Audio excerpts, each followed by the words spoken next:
If your child has dyslexia, you already know they are smart and capable. They just struggle with reading and writing. But here's the problem. Many IEPs and 504 plans only include the standard accommodations. And while things like extra time are important, they're not enough on their own. Today, I'm going to break down the most important accommodations that schools often forget, but that can make a huge difference in your child's success. And here's the best part. You do not have to accept whatever the school gives you.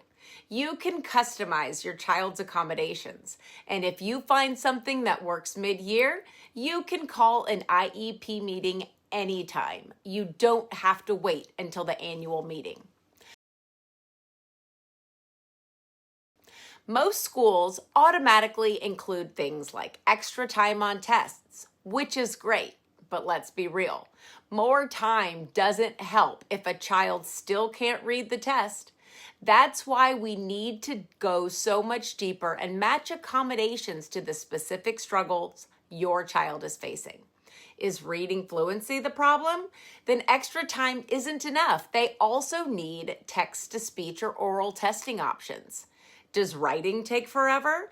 Then they need speech to text, scribed responses, or verbal alternatives. Does taking notes make them miss half the lesson? Then they need teacher-provided notes or guided notes. Let's get into the must-have accommodations that most IEPs are missing. Here are the most important accommodations for dyslexia. The first is text-to-speech and audiobooks, because reading the material shouldn't be the barrier. If your child is struggling to read their textbooks, worksheets, or test questions, they need access to text-to-speech tools. These allow them to listen instead of struggling through decoding. Audiobooks through Learning Ally or Bookshare, screen readers or digital texts like Read and Write for Google, oral reading of test questions either by a teacher or software are all alternatives. This lets them access grade level content without being held back by reading difficulties. The second is verbal responses instead of written work. Writing can be a major challenge for kids with dyslexia. Not just spelling, but organizing thoughts and physically getting words onto paper. The solution? Let them show what they know in different ways. The first is verbal responses on tests instead of written responses, or oral presentations instead of written reports, or using speech-to-text technology like Google voice typing or Dragon dictation. If the goal is to assess what they know, the method of response shouldn't be the barrier. The third is teacher-provided notes, because copying from the board is not learning. Many students with dyslexia struggle with note-taking because their brain is working overtime to process the lecture and get the words down. By the time they write one sentence, the teacher is already on the next topic. Here are solutions that work. The first is pre-printed notes or digital slides so they can follow along. The second would be guided notes, where keywords are left blank to keep them engaged. The third is a class note taker or teacher-provided outlines. They should be focusing on learning, not scrambling to keep up with writing. The fourth major accommodation is that spelling and grammar should not be graded the same as their peers.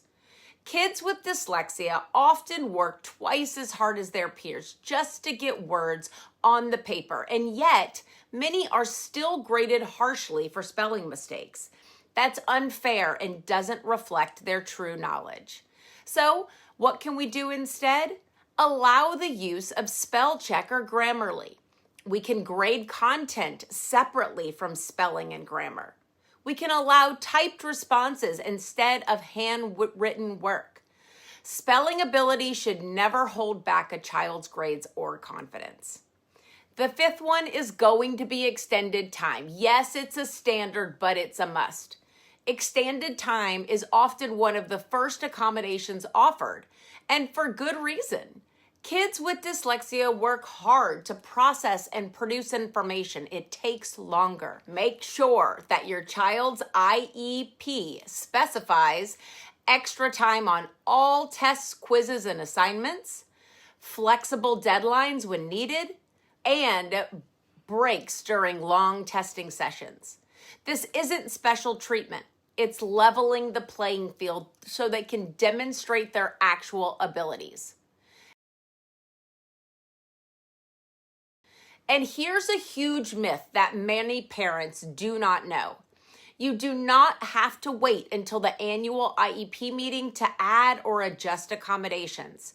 If you notice something mid-year that's working at home or that your child needs, you can request an IEP meeting right away to add it. Does your child suddenly need more audio support? Call a meeting. Are written assignments becoming a nightmare? Call a meeting. Did you find a new strategy that works? Call a meeting. Your child's IEP should evolve with their needs, not stay the same all year if it's not working. We know that navigating accommodations, IEPs, and school meetings can feel overwhelming, but you don't have to do it alone. That's where Dyslexia on Demand comes in. We help parents understand exactly what their child needs.